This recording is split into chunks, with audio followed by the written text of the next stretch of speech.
Operation সিঁদুরের পরে দেখা যাচ্ছে যে একটা উচ্চ পর্যায়ের বৈঠক, অমিত শাহ নেতৃত্বে উচ্চ পর্যায়ের বৈঠক, এবং যেখানে সীমান্তবর্তী রাজ্যে যে সমস্ত মুখ্যমন্ত্রীরা রয়েছেন তাদেরকে নিয়ে কিন্তু ভার্চুয়াল বৈঠক, যেখানে পাঞ্জাব রয়েছে, উত্তরপ্রদেশ রয়েছে, বিহার রয়েছে, পশ্চিমবঙ্গের মুখ্যমন্ত্রী মমতা বন্দ্যোপাধ্যায়, এছাড়াও মুখ্যমন্ত্রীরা ছাড়াও মুখ্য সচিব এবং ডিজিরাও আজকের এই বৈঠকে উপস্থিত।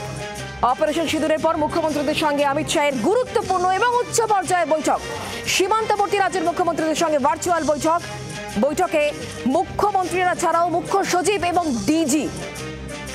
আমরা বিষয় নিয়ে আরো আপডেট নেব, কথা বলবো। রাজীব চক্রবর্তী দিল্লি প্রতিনিধি আমাদের সঙ্গে রয়েছেন টেলিফোন লাইনে। রাজীব, যে বৈঠক, উচ্চ পর্যায়ের বৈঠক অমিত শাহের নেতৃত্বে বিভিন্ন রাজ্যের মুখ্যমন্ত্রীদের নিয়ে, সীমান্তবর্তী রাজ্যের মুখ্যমন্ত্রীদের নিয়ে কি আপডেট রয়েছে বৈঠকে?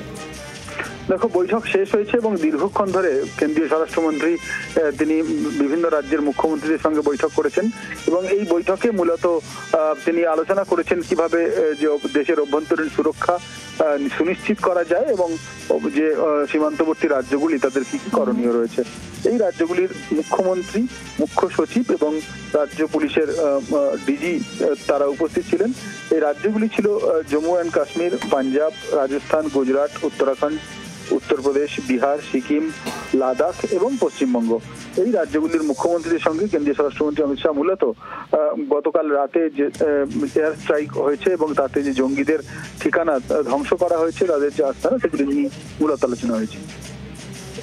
রাজীব, ধন্যবাদ।